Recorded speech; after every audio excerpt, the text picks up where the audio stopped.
os digo la canalla simpáticamente, hombre. Ya, con cariño, ya sabemos. Y con cariño. Con cariño. Veo a un lado. Me quitas la imagen. Ya solo me falta que me quites la cartera. Pues te vas a encontrar poco dinero, ¿eh? Bueno, estamos muy contentos por haber conseguido que ese festival publicitario El Sol venga a Bilbao. Ha sido una colaboración público-privada importante, donde la Diputación de Vizcaya y el Ayuntamiento de Bilbao han contado con la ayuda de hosteleros, comerciantes, Bilbao Dendac y de la ciudadanía también, porque nos ha dado aliento. Nosotros ponemos a disposición de esa gente, de esos especialistas, ponemos... Sí. ¿Podéis parar un poquito?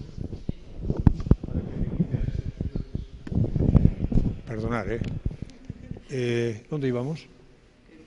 Que ponemos a disposición todo lo que hemos hecho últimamente, la Alhóndiga, el Bilbao Arena, el Guggenheim, el Euskalduna. Y se prevé que puedan venir cada año 1.800 personas. Bueno, pues es bueno para Bilbao, social y económicamente. Por lo tanto, estamos muy contentos. Y ahora, a ver, la pregunta del millón. ¿Para cuánto tiempo? Pues un montón de años. Espérate, porque ya no me quiero aprender de memoria. Si no, la garantía son años, no es para el año que viene solo.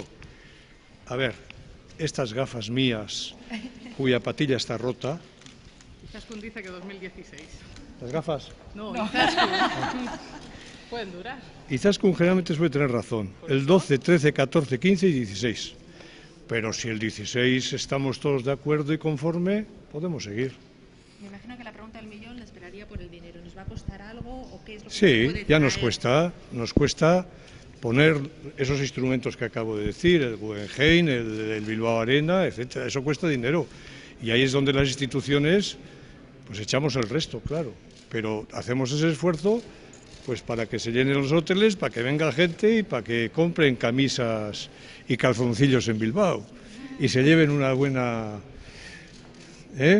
gastronomía, se lleven una buena impresión y el boca a boca además nos ayude. Pero ya en sí el festival publicitario es muy importante. Es decir, andamos todos detrás de festivales de cine, etcétera. Este es un festival muy importante. Esto, me imagino, no va a suponer un nuevo pique con San Sebastián. Yo no me pico ya con nadie. He conseguido estar en el nirvana. Con la quimioterapia que me han dado, estoy mucho más suelto de lengua.